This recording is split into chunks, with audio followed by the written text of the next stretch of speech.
Hello students, आप सभी का स्वागत है आयुक्तालय कॉलेज शिक्षा राजस्थान द्वारा संचालित यूट्यूब चैनल ज्ञान सुधा सक्सेस साथी पर।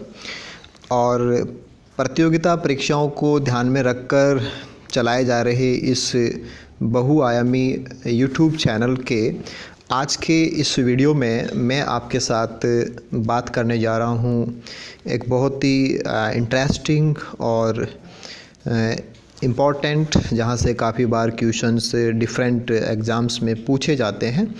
एंड दैट पर्टिकुलर टॉपिक वो रहेगा हमारा ऑर्किड्स। इससे जुड़े हुए ऑर्किड्स से जुड़े हुए जो विभिन्न प्रकार के इम्पॉर्टेंट फैक्ट हो या जो क्वेश्चन राइजिंग पॉइंट्स जहाँ से प्रतियोगी परीक्षाओं में क्वेश्चन पूछे जा सकते हैं, उन सभी को ध्यान में रखते हुए ये एक छोटा सा वीडियो बनाया गया है। तो आई होप इसको देख कर के या इसको देखने के बाद पर्टिकुलर इस टॉपिक से जुड़े हुए जो ऑलमोस्ट जो क्वेश्चंस या तो पहले पूछे गए हैं या जिनके पूछे जाने की संभावना बन सकती है, उन सब के रिगार्डिंग जो फंडामेंटल बातें हैं वो आपके पास इस वीडियो के माध्यम से पहुंच जाएंगी। और आगामी प्रतियोगिता परीक्षाओं में इनसे जुड़े हुए जब भी क्वेश्चंस रहेंगे तो वहाँ पे आपका प्रदर्शन काफ़ी अच्छा रहने की मुझे पूरी उम्मीद और विश्वास रहेगा। अगर हम बात करें ऑर्किड्स की, जैसा कि बॉटनी के स्टूडेंट्स और बायोलॉजी के स्टूडेंट्स नॉर्मली जानते हैं कि ऑर्किड्स के जो फ्लावर्स हैं, ऑर्किड्स अपनी फूलों की सुंदरता के लिए, फूलों की खुशबू के लिए एक अलग से ही ग्रुप के रूप में जाना जाता है, जहाँ पे मोस्ट ब्यूटीफुल फ्लावर्स और मोस्ट प्लीजेंट फ्रेगरेंस वाले जो फ्लावर्स हैं वो इसमें शामिल हैं। तो एक प्रकार का फ्लोरल पैराडाइज है, एक स्वर्ग जैसा कह सकते हैं कि फूलों का एक स्वर्ग है, जहाँ पे कलर्स को लेकर के, सैप को लेकर के, क्योंकि सैप से जुड़ी भी बहुत इंटरेस्टिंग बातें यहाँ पे हम करेंगे, और ऐसा ही खुशबू से जुड़े हुए भी बहुत सारी जो विविधताएं हैं वो हमें इस ऑर्किड ग्रुप्स में देखने को मिलती हैं। अब हम यहाँ पे कुछ फैक्ट वाइज बातें करते हैं कि देखा जाए तो जो ऑर्किड्स हैं, ऑर्किड्स जिस फैमिली से बिलोंग करते हैं उस फैमिली का नाम है ऑर्किडेसी। और ऑर्किडेसी फैमिली है, एक्चुअल में ये मोनोकोट प्लांट्स हैं, और जो एक बीजपत्री पौधे हैं या एक बीजपत्री पौधों के जो कुल हैं, उन कुलों में सेकंड लार्जेस्ट फैमिली के रूप में ऑर्किडेसी को जाना जाता है।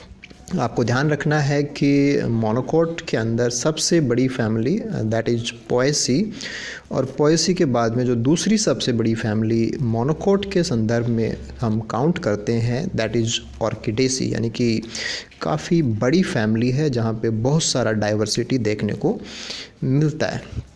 इसके बाद में अगर हम बात करें कि इनका हैबिट कैसा है या इनका स्वभाव कैसा है, ये हर्ब हैं, सर्ब हैं, ट्री हैं, क्लाइंबर हैं, या ये कैसे पौधे हैं, तो ऑल आर पेरिनियल हर्ब्स।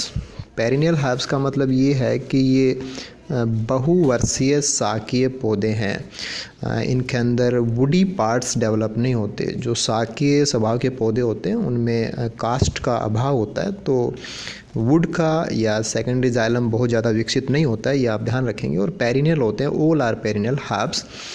इसके बाद में ऑर्किड्स को जिस वजह से जाना जाता है दैट इज़ एपिफिटिक। एपिफिटिक का मतलब ये है कि ये किन्हीं दूसरे पौधों के ऊपर ग्रो करते हैं। हालांकि ये खुद सेल्फ फोटोसिंथेसाइजिंग प्लांट्स हैं, बट ये अपने हैबिटाट के लिए दूसरे जो पौधे, मोस्टली जो रेन फॉरेस्ट हैं या ट्रॉपिकल एरियाज़ हैं या जो फॉरेस्ट एरियाज़ होते हैं, वहाँ के बड़े ट्रीज़ की शाखाओं पे या उनके तनों पे ये पौधे एक प्रकार के स्पेस पैरासाइट, भोजन लेने जैसा कोई पैरासाइट का मैकेनिज्म इनका वहाँ उनके साथ नहीं होता है। दे आर सिंपली स्पेस को ऑक्यूपाई करते हैं, बड़े पौधों के तनों के ऊपर या शाखाओं के ऊपर स्पेस को यूज़ करते हुए एज ए एपिफिटिक ये हमें देखने को मिल सकते हैं। ऐसा नहीं कि सारे ही एपिफिटिक होते हैं, कुछ लिथोफिटिक का मतलब जो चट्टानों पे ग्रो करते हैं, टेरेस्ट्रियल जो सॉइल के ऊपर ग्रो करते हैं, ऐसी स्पीसीज भी ऑर्किड्स की होती हैं। बट एज ए ग्रुप हमें जनरल ये ध्यान रखना है कि मोस्टली जो ऑर्किड्स हैं they are epiphytic in their habit, they are perennial herbs, और वो एपिफिटिक होते हैं। जैसा कि हम इस डायग्राम से देख सकते हैं कि यहाँ जो डायग्राम है उसमें हम देख पा रहे हैं कि जो रेड एरो लगा है वो किसी बड़े ट्री का ट्रंक है, तना है, और इसके ऊपर ये ग्रीन एरो से हमने ऑर्किड प्लांट को इंडिकेट कर रखा है कि जो ऑर्किड्स हैं वो बड़े पौधों के तनों के ऊपर as a space parasite epiphyte के रूप में ग्रो करते हैं। और जो येलो कलर से दिखा रखा है ये इनकी जड़ें हैं जो सॉइल में ना जा कर के, इनकी जड़ें मिट्टी में नहीं जाती हैं, इनकी जड़ें हवा में लटकी रहती हैं। तो वहाँ के लिए एक बहुत ही सुंदर सा वर्ड है कि दे हैव हैंगिंग रूट्स, कि उनकी जड़ें हैं वो लटकी रहती हैं, हवा में लटकी रहती हैं और हवा से ही ये नमी को सोखती हैं। तो सेकंड लार्जेस्ट फैमिली है, मोनोकोट से बिलोंग करता है, सभी पेरिनियल हर्ब्स होते हैं, एपिफिटिक नेचर के होते हैं, इनकी जड़ें हैंगिंग रूट्स के रूप में हमें देखने को मिलती हैं। तो ये कुछ फैक्ट्स आपको इस स्लाइड से ध्यान रखने हैं। इसके बाद में अगर हम बात करें कि जो इनकी जड़ें हवा में लटकी रहती हैं, उनका मेन मकसद होता है हवा में से जो नमी है उसको सोख लेना। तो हवा में से नमी को सोखने के लिए इनकी जड़ों के ऊपर एक खास प्रकार का उत्तक पाया जाता है जिनको मोस्टली कॉम्पिटिटिव एग्जाम्स के अंदर पूछा जाता है। That tissue is called as velamen उत्तक। तो जो वेलामन टिश्यू है वो सबसे इंटरेस्टिंग चीज़ है कि इनकी जड़ों के ऊपर बाहर एक आवरण के रूप में, एक परत के रूप में टिश्यू पाया जाता है जो आर्द्रता ग्राही नेचर का होता है, हाइग्रोस्कोपिक नेचर का होता है, जो हवा में से नमी को सोख लेता है। तो इनकी जड़ें ज़मीन में नहीं जा पाती क्योंकि ये काफ़ी ऊंचाई के ऊपर एज एपिफाइट ग्रो करते हैं। तो हवा में से नमी को सोखने के लिए इनकी जड़ों के पास एक खास टिश्यू पाया जाता है जो हवा में से नमी को सोख लेता है। तो मॉइस्चर एब्जॉर्प्शन फ्रॉम एयर। लेकिन साथ में एक चीज़ और भी आपको ध्यान रखनी है कि इनकी जड़ों के ऊपर हमने बात की कि वेलामन की परत पाई जाती है, वेलामन उत्तक पाया जाता है, लेकिन जड़ों को नमी के साथ साथ में ऑक्सीजन भी लेनी होती है, गैसियस एक्सचेंज भी करना होता है, गैसों का आदान प्रदान करना होता है। तो उसके लिए इस वेलामन टिश्यू में ही कुछ ऐसे पैसेज होते हैं, ऐसे रास्ते होते हैं जिनमें से हवा या एयर या गैसेस आती और जाती हैं। उन छेद को या उन जगह को या उन पोर्स के लिए खास वर्ड होता है, दैट इज़ न्यूमेटोफोर्स। हालांकि न्यूमेटोफोर्स को हम मैंग्रोव पौधे की जो जड़ें हैं जो ज़मीन से बाहर निकली रहती हैं उनके ऊपर रेस्पिरेटरी जो पोर्स हैं उनके रूप में भी हम जानते हैं। लेकिन ऑर्किड की हैंगिंग रूट्स के ऊपर भी न्यूमेटोफोर्स पाए जाते हैं जहाँ से गैसेस एक्सचेंज इन पौधों के अंदर होता है। अगर हम बात करें कि न्यूमेटोफोर्स एक्चुअल में क्या है, दैट आर सुबेरिन फ्री, जिनके ऊपर सुबेरिन का जमाव नहीं होता है। बाकी वेलामन टिश्यू की जितनी भी कोशिकाएं होंगी उनके ऊपर सुबेरिन का जमाव होता है। तो आपको ध्यान रखना है कि अगर आपसे पूछा जाए कि वेलामन टिश्यू के अंदर किसका जमाव होता है सेल्स की वॉल के अंदर, तो वी कैन से कि वहाँ पे सुबेरिन का जमाव होता है। लेकिन कुछ ऐसी कोशिकाएँ जिनमें सुबेरिन का जमाव नहीं होता है वो एयर पैसेज या वो न्यूमेटोफोर्स के रूप में काम करती हैं। ऐसा नहीं कि वेलामन टिश्यू केवल ऑर्किड्स में होता है, कुछ ऐसे नॉन ऑर्किड पौधे भी हैं जो ऑर्किड्स नहीं हैं लेकिन उनकी जड़ों के ऊपर भी वेलामन टिश्यू पाया जाता है। जैसे कि क्लीविया जो एमेरिलेडेसी जो फैमिली है जिसमें हम एलोवेरा को लेते हैं, हमारा जो ग्वारपाठा है उसको लेते हैं, उसी फैमिली का एक पौधा है क्लीविया। उसके अंदर जैसे उसका डायग्राम आप यहाँ पे देख सकते हैं, क्लीविया का डायग्राम, उसके फ्लावर्स दिखाई दे रहे हैं, तो उसकी जड़ों में भी वेलामन टिश्यू पाया जाता है लेकिन वो कोई ऑर्किड नहीं है। अब हम एक बार इस वेलामन टिश्यू को जूम करके देख लेते हैं कि this is the hanging root. Root tip के ऊपर वेलामन टिश्यू नहीं होगा, रूट टिप से पीछे वाला मोस्टली ये वही भाग है जो हम सामान्यतः पौधों के अंदर मैचुरेशन जोन को लेते हैं, रूट हेयर को जोन लेते हैं जहाँ से मुख्य रूप से पानी को अवशोषित किया जाता है। वहाँ पे इन वाले केस में हमें वेलामन की परत है वो एक बिल्कुल से क्लियर कवरिंग के रूप में देखने को मिल जाएगी। अगर हम बात करें तो यहाँ पे हमें वेलामन किस प्रकार से है वो भी समझ में आ जाएगा। इसी में कुछ कोशिकाओं में अगर सुबेरिन का जमाव नहीं है तो वो न्यूमेटोफोर्स के रूप में काम करते हैं जो एयर पैसेज का रोल प्ले करेंगे। इसके बाद में जो काफ़ी इंटरेस्टिंग चीज़ और आ जाती है हमारे पास, that is the word commensalism.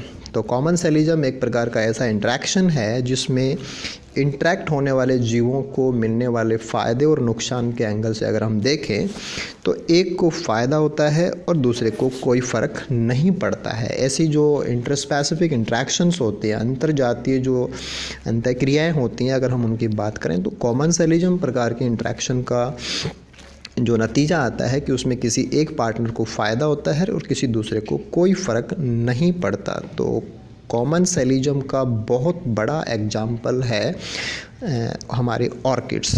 तो कंपटीशन एग्ज़ाम्स के अंदर ऑर्किड्स और इनके इंट्रैक्शन से जुड़ा हुआ जो कॉमनसेलिज्म वर्ड है ये भी काफ़ी बार पूछा जाता है। तो हमें ध्यान होना चाहिए कि जिस पौधे के ऊपर ये ग्रो करते हैं उस पौधे को कोई फ़र्क नहीं पड़ता, that is for their host plant कि उनको जीरो के द्वारा हम इंटरेक्ट करते हैं कि उनको कोई फ़र्क नहीं पड़ता, जबकि ऑर्किड्स को फ़ायदा होता है, दे हैव प्लस। तो कॉमनसेलिज्म का बहुत बड़ा एग्जाम्पल है। यहाँ पे ये जो वर्ड है दिस इज़ द हेलोटिज्म, ये एक्चुअल में यहाँ पे गलत टाइप हो रखा है। हेलोटिज्म जो है वो हम यूज़ करते हैं लाइकेन के केस में।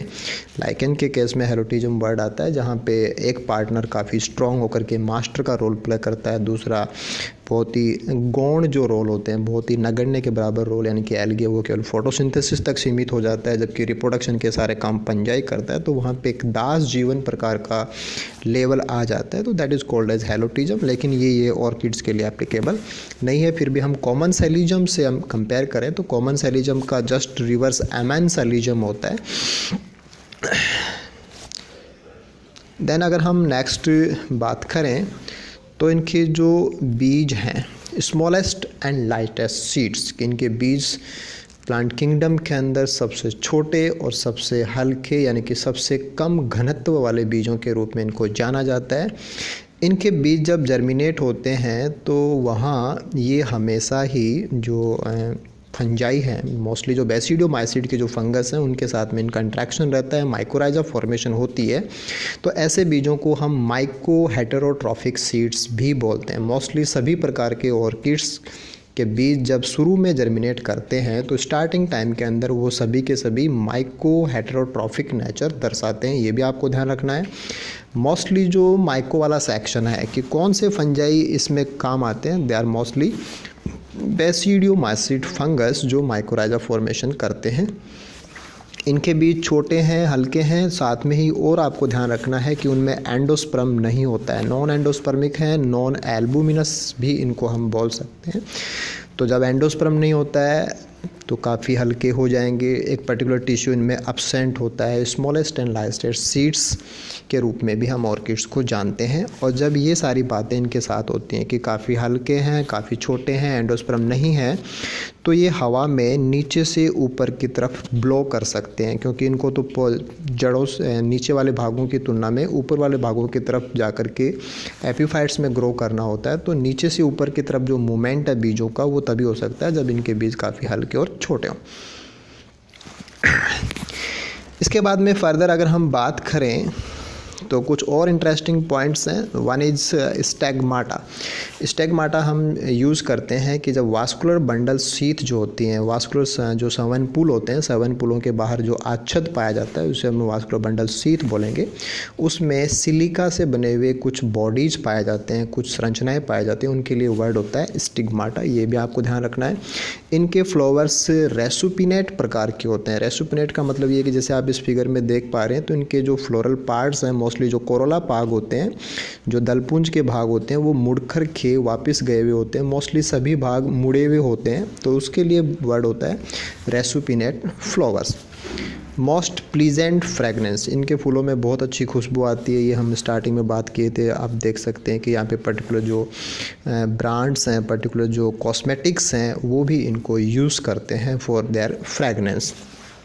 इसके बाद में अगेन इंटरेस्टिंग बात आती है, this is the part valley of flowers कि फूलों की घाटी के रूप में जिस भाग को हम जानते हैं, जिसको अपन इंडियन हॉटस्पॉट के रूप में भी जानते हैं, यूनेस्को वर्ल्ड हेरिटेज साइट के रूप में जो उत्तराखंड में प्रेजेंट है उसके रूप में भी हम जानते हैं, जिसमें नंदा देवी नेशनल पार्क का कुछ भाग शामिल है।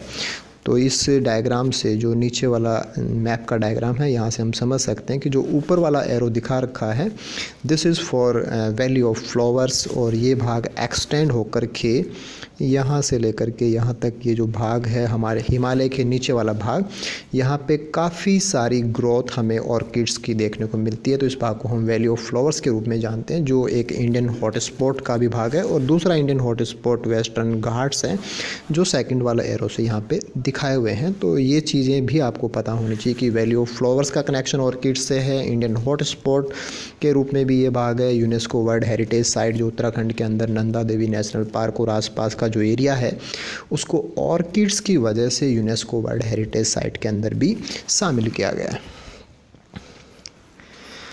इसके बाद में अगर हम देखें कि ऑर्किड्स में भी सबसे बड़ा जीनस कौन सा है, तो लार्जेस्ट जीनस जो है दैट इज़ बल्बोफिलम। तो this is the particular plant जिसको बल्बोफिलम के रूप में जानते हैं।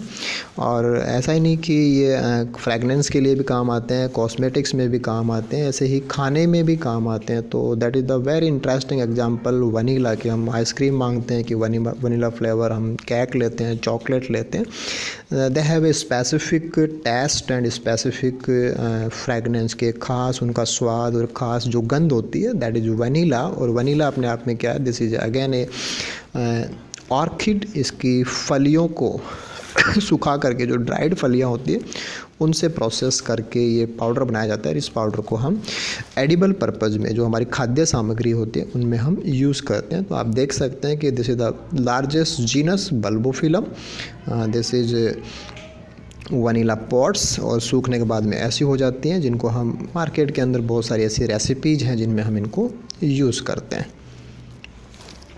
इसके बाद में और हम बात करें तो 2020 जो अभी गया है उसमें सबसे गंदे लगने वाले फ्लावर के रूप में भी एक ऑर्किड को खोजा गया। ऐसा नहीं कि हमने बात की कि ये बहुत सुंदर ही होते हैं, लेकिन सबसे गंदा दिखने वाला अगलीस्ट ऑर्किड है वो भी डिस्कवर किया गया। This is the Gastrodia agnicellus. तो आप डायग्राम में देख सकते हैं, this is the diagram for Gastrodia. तो जो लगभग जो गैस्ट्रो का मतलब आंतों से होता है, और जैसे किसी आंत के अंदर का भाग दिखाई दे रहा हो, वैसे आप इस डायग्राम में देख सकते हैं कि जो गैस्ट्रोडिया एग्निसेलस जो ऑर्किड है उसको 2020 में सबसे गंदे दिखने वाले ऑर्किड के रूप खोजा गया है। इंटरेस्टिंग बात ये भी है कि कुछ हॉलीवुड मूवीज़ हैं, अमेरिकन मूवी अडेप्टेशन जो ऑर्किड चोरी के ऊपर आधारित है। ऐसे ही दक्षिण अमेरिका का एक भाग पेरू, जहाँ पे particular area this is called as Moyobamba, इसको हम सिटी ऑफ ऑर्किड्स के रूप में जानते हैं। अगर हम भारत के संदर्भ में बात करें तो स्टेट फ्लावर ऑफ आसाम जो है, आसाम का जो स्टेट फ्लावर है दैट इज़ रिंको स्टाइलिस रेट्यूसा, जो नीचे वाले डायग्राम में आपको दिखाई दे रहा है। तो these are the some additional interesting factors जो हम जनरल हमें पता होना चाहिए कि डिस्कवरीज के एंगल से हो, या पर्टिकुलर सिटी ऑफ ऑर्किड हम किसे कहते हैं, या आसाम का स्टेट फ्लावर क्या है। तो ये सारी बातें कुछ ऐसी इस वीडियो में रही जो ऑर्किड्स को लेकर के इंटरेस्टिंग भी है और इम्पोर्टेंट भी हैं, जो हमें कंपटीशन एग्ज़ाम्स के पॉइंट ऑफ व्यू से पता होनी चाहिए। तो आई होप ये सारी बातें आपके लिए ज़रूर हेल्पफुल रहेंगी। I am again thankful to directorate of college education for this particular platform Gyan Sudha channel. Thank you for watching all of you. Thank you so much.